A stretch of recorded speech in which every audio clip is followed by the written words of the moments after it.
Church में आ गए, इतना काफी है, अभी भी आगे कुछ और है सोचा। हालेलुया। चर्च में बैठ के आपने बपतिस्मा ले लिया, अब संडे चर्च आ रहे हो, अपना दसवां दे रहे हो, फ्राइडे फास्ट कर रहे हो, सैटरडे फास्ट कर रहे हो, बच्चों को सुनते हो, मान रहे हो, इतना काफी, किसी आगे भी कुछ है। हालेलुया। हालेलुया। हर एक बंदा जो चर्च में बैठा है उसके जीवन में परमेश्वर की कुछ ना कुछ योजना, सिर्फ चर्च में आके बैठ जाना एक खत्म नहीं है कहानी, यहाँ से शुरू होता है। हालेलुया। बच्चा क्या जब स्कूल में एडमिशन हो जाती है, बैठ जाता है क्लास में, तो क्या काम खत्म हो गया, शुरू हो गया। हालेलुया। एडमिशन हुई है, क्लासेस लगी है, एग्जाम होने हैं, पास करना है, फिर नेक्स्ट क्लास में जाना है। हालेलुया। तो चर्च में बैठ जाना कोई खत्म नहीं कि आपने बपतिस्मा ले लिया, आपने आशीष को पा लिया, आपके जीवन में सब कुछ ठीक है तो आपकी बस कहानी खत्म नहीं। यहाँ से क्या है, आपका जीवन शुरू होता है। हालेलुया। हालेलुया। खुदावन ने दुनिया की भीड़ में से आपको चुना है। सोच के देखो आपके परिवार में कितने लोग होंगे और उन लोगों में से प्रभु ने आपको चुना है। आपके मोहल्ले में कितने घर है, उस मोहल्ले में से प्रभु ने आपके घर को चुना है। फिर नगर में सुनो, सोच के देखो, है ना। तो पूरी भीड़ में से प्रभु ने आपको चुना है। क्या प्रभु ऐसे चुनने का, ऐसे चुनने का? उसकी कुछ ना कुछ योजना है आपके जीवन में जो खुदा पूरा करना चाहता है, इसीलिए खुदा वो आपको चर्च में लेके आता है। सबसे बड़ी खुदावन की योजना क्या होती है कि उसका राज्य, परमेश्वर की इच्छा ये है कि एक भी रूह नाश, हम सोचते झूठ नहीं बोलना, पाप हो जाएगा, चोरी नहीं करनी, पाप हो जाएगा, है ना, पाप नहीं करना, गलत फिल्म नहीं देखनी, किसी का बुरा नहीं सोचना, ये सारी चीजें पाप है ना। आपको पता है एक पाप है जो सारे करते किसी को पता ही नहीं।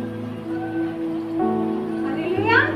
एक पाप ऐसा है जो सारे करते किसी को पता ही नहीं। झूठ बोलना पाप सभी को पता है ना, चोरी करना है, ये भी करना, एक पाप ऐसा है जो सारे करते थे, वो उसके अचानक में भी हो जाता है, तो वो किसी को पता ही नहीं। हालेलुया। बाइबल में लिखा है कि अगर तू भलाई करना चाहता है और तू नहीं करता, तेरे लिए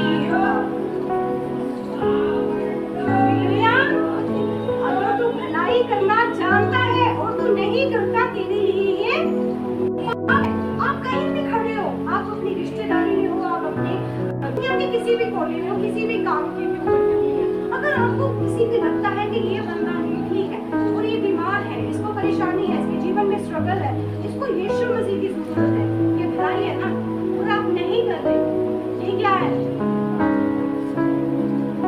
हालेलुया। और हमें क्या लगता है, कोई बात नहीं, इसने तो विश्वास ही नहीं करना, ये बहुत ढेर बंदा है, इसको जितना मर्जी बताओ, इस बैग को जितना मर्जी कह लो, इसने कौन सा मानना है? हम अपने दिमाग से सारी बातें बना। आपको जो मैं अपने जीवन का एक्सपीरियंस बताऊं, जितने ढीठ बंदे हैं ना, जिनको देख के लगता है ये कभी चर्च में नहीं आएंगे, पहले बैठे, जिनको लगता है ना ये आराम से आ जाएंगे, हाँ ये इनको तो बुलाओ आराम से आ जाएंगे, तो सारी उम्र नहीं आती। हालेलुया। ये लाइफ का एक्सपीरियंस बता रही मैं आपको, मैंने देखा है क्योंकि मैं खुद भी करती हूँ। मुझे मरना मंजूर था लेकिन चर्च में जाना है। हालेलुया। कि मर जाएंगे, कुछ भी हो जाए, लेकिन चर्च तो डिसाइड कर लेंगे भी मर जाएंगे, चर्च में क्यों जाना, कहाँ चर्च में। हालेलुया।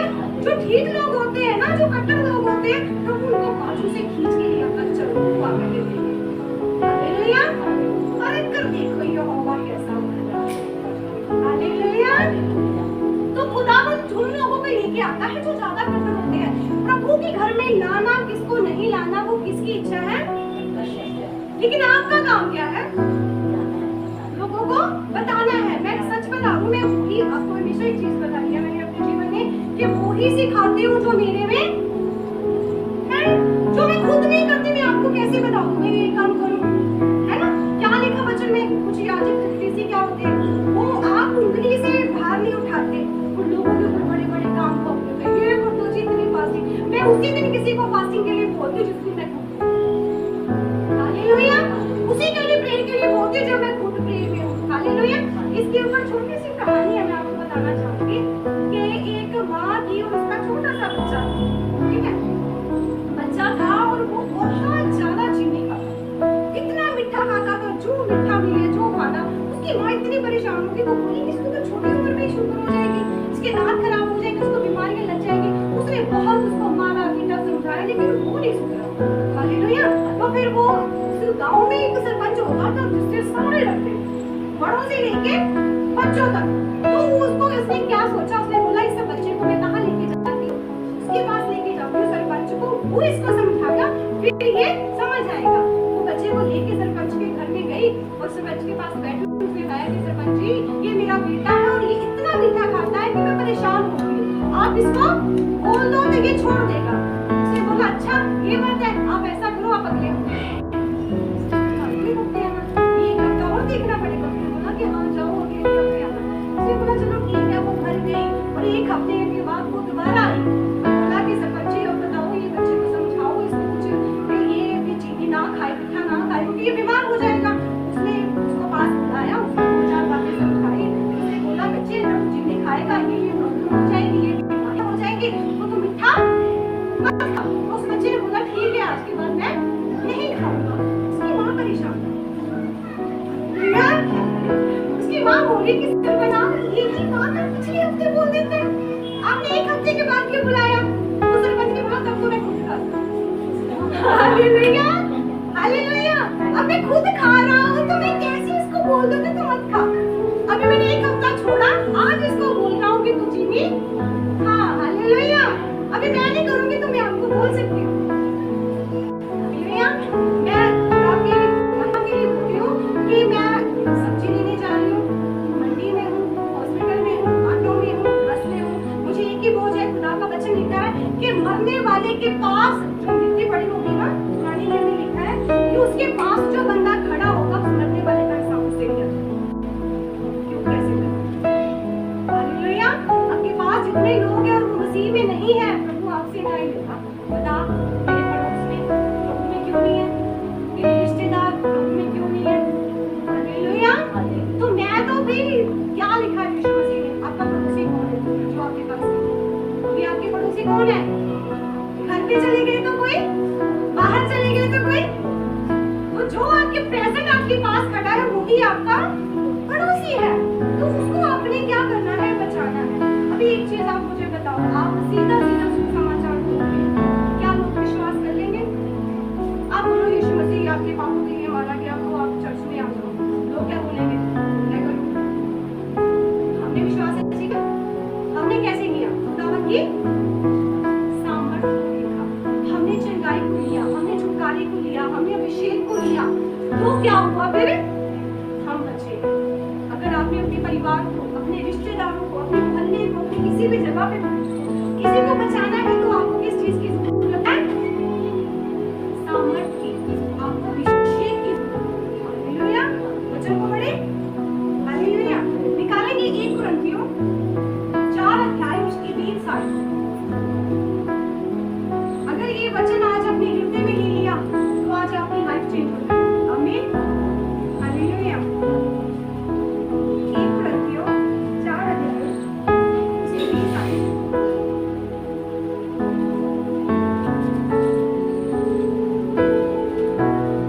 निकल गया सबका? हालेलुया, मैं पढ़ूंगी, आप ध्यान से सुनना। जिन्होंने नहीं निकाला, जो नहीं पढ़ सकते वो ध्यान से सुन सकते हैं। 4 का 20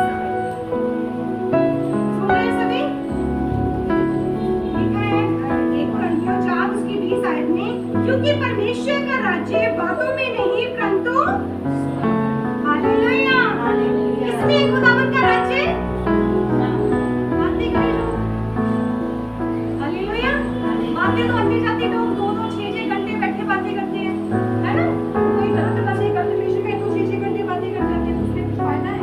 खुदावंद का राज्य बातों में नहीं है। आप कितनी भी बातें कर लो, आप सुसमाचार दे दो, बचा लो, लेकिन जब तक लोग सामर्थ्य को नहीं देखेंगे तब तक विश्वास नहीं करेंगे। हालेलुया, यीशु मसीह ने भी अपने मुंह से बोल दिया है कि कुछ लोग देखेंगे तो ही विश्वास करेंगे। हालेलुया, अभी आप बताओ मेरे जीवन में चंगाई ना होती, मैं ठीक ना होती, मैं क्या होती? हालेलुया, कहीं की कहीं बैठी होती, तो जितना काम खुदा ने आज तक लिया वो कहाँ जाता? हालेलुया, अभिषेक जो है, जो सामर्थ्य है, वो हमारे लिए जरूरी है, हमारे जीवन में होनी चाहिए। अगर आप इसके खिलाफ चलोगे, अगर आप इसके एंटी बोलोगे तो वो कभी भी आपके जीवन में नहीं आएगी। हालेलुया, अभी हम बात कर रहे थे कि हर जन जो चर्च में बैठा है, आपको ये पता लग गया सामर्थ्य जरूरी। अभी आपने किसी को सुसमाचार दिया, किसी को छुड़ाना है, अपने परिवार को बचाना है, तो अकेली बातों से हालेलुया। मैंने 2 साल बातें करी अपने परिवार वालों से, बहुत वचन देना, घंटों घंटों बाइबल खोल के उनको बताना, अपनी मम्मी अपने सभी की जो फैमिली है मायके में, वो पूरी ज्वाइन फैमिली है। हालेलुया। मतलब मेरे पापा के 4 भाई सारे इकट्ठे रहते हैं, तो मैंने जब भी जाना उनसे बहुत वचन पे वचन, वचन पे वचन, वचन पे वचन समझाते। उन्होंने बोला क्या तो हमेशा प्रभु प्रभु हमेशा वचन वचन, फिर बात को नहीं आती। Hallelujah hallelujah. एक चीज ना हमेशा वचन देते हैं, तेरा वचन है कैसे क्यों ऐसे बोल रहे हैं, इसका क्यों निरादर कर रहे हैं ना। जब ये वचन मेरी आंखों के सामने है, खुदावंद का राज्य बातों में नहीं परंतु सामर्थ्य है। उसके बाद खुदावंद की सामर्थ्य में मैं लगी दूरी, और जब खुदा का अभिषेक आया, फिर मैं वचन नहीं देती थी, बीमार है आ जाओ इधर चंगाई करते। देखा अच्छा ये है यीशु। हालेलुया। फिर मेरे पापा जब बीमार होते, खुद पंडित है। हालेलुया। एक दिन मैं घर में थी प्रार्थना में, और मैंने देखा मेरे पापा की टीवी खोल, मैं कहा क्या हो गया एकदम से, वो जल्दी मुझे फोन नहीं करते। फिर मैंने बैक कॉल करी और मेरे पापा ने उठाया, मैंने बोला कि पेट में दर्द था पापा के, इसलिए वो आपको फोन कर रहे थे कि प्रार्थना करें। Hallelujah hallelujah. जो काम बातों ने नहीं किया वो किसने कर दिया? सामर्थ्य ने कर दिया। इसलिए सामर्थ्य और अभिषेक जो है वो आपके जीवन के लिए जरूरी है। आपको एक चीज और बताना चाहूंगी, जिस काम के लिए आप बुलाए गए, जो आपके जीवन का मकसद है, हालेलुया, जब तक आपके ऊपर अभिषेक नहीं आता तब तक वो काम आप कर नहीं सके। चाहे आप गर्व से चुने हुए हो किसी काम के लिए, आपको प्रभु ने गर्व से चुना है किसी काम के लिए, लेकिन जब तक अभिषेक नहीं आएगा तो आप उस काम को पूरा नहीं कर सकते। यूहन्ना 32 में लिखा था, सबने पढ़ा है ना बाइबल में, लिखा यूहन्ना 32 में लिखा था पानी से। यूहन्ना ने क्या बोला? मैं तुम्हें पानी से बपतिस्मा देता हूँ, लेकिन एक आने वाला है जो तुम्हें पानी और आग और पवित्र आत्मा से बपतिस्मा देगा। हालेलुया। तो यीशु मसीह ने भी पहले क्या पाया? सामर्थ्य पाई, अभिषेक पाया, फिर खुदावंद के राज्य को पाया। पता है, इसमें नोट किया आपने? यीशु मसीह ने पहले बपतिस्मा लिया, फिर कहाँ गए? पवित्र आत्मा को पाया, जंगल में गई, दीक्षा हुई और बाहर निकल के सेवकाई शुरू। हालेलुया। तो अभिषेक के बिना तो यीशु मसीह ने भी कार्य नहीं किया। और यीशु मसीह ने चेलों को भी बोल दिया था कि जब तक तुम सामर्थ्य ना पाओ तो यहूदिया यरूशलेम के बाहर मत जाना। हालेलुया। तो सामर्थ्य इतनी जरूरी है, बिना सामर्थ्य किसी के पास कुछ नहीं कर सकते। अभिषेक जो है वो आपकी कॉलिंग को, आपके काम को, आपके जीवन में पूरा करता है। हालेलुया। दाऊद चुना हुआ था परमेश्वर का, हम मानते हैं सारे। इसके जो भाई थे वो क्या थे? वो सारे राजा के ही काम में थे, वो सैनिक थे, कोई सेनापति था, उसके जो बाकी भाई थे, है ना। लेकिन जो दाऊद था अकेला 7वां भाई, वो क्या करता था? भेड़ बकरियां चराता। हालेलुया। वो भेड़ बकरियां चराता है, मतलब उसके परिवार को लगा कि ये ऐसे योग्य यही है, ये यही काम कर सकता है। कई बार सोचते हैं ना कि हम योग्यता देख के काम लेते हैं कि ये बंदा ये कर देगा, है ना। तो उसके जो भाई बाकी भाई थे वो राजा की सेना में थे। तो जो छोटा भाई दाऊद है वो भेड़ बकरियां चरा रहा है। हालेलुया। और भेड़ बकरियां चराता चराता, लेकिन वो अपराध ना करता था, वो खुदा से प्यार करता था, वो परमेश्वर के पीछे चलता था, ये जीवन था उसका। लेकिन इसका काफी, हालेलुया। फिर खुदावन ने क्या किया? अपने दास शमूएल को भेजा कि जा ये कुप्पी का तेल और जाके दाऊद को ऋषि के घर से एक लड़के को राजा होने के लिए क्या कर? हालेलुया। उसका क्या कर? उसका अभिषेक कर, उसके सिर के ऊपर तेल डाल के तू राजा होगा। हालेलुया। शाऊल का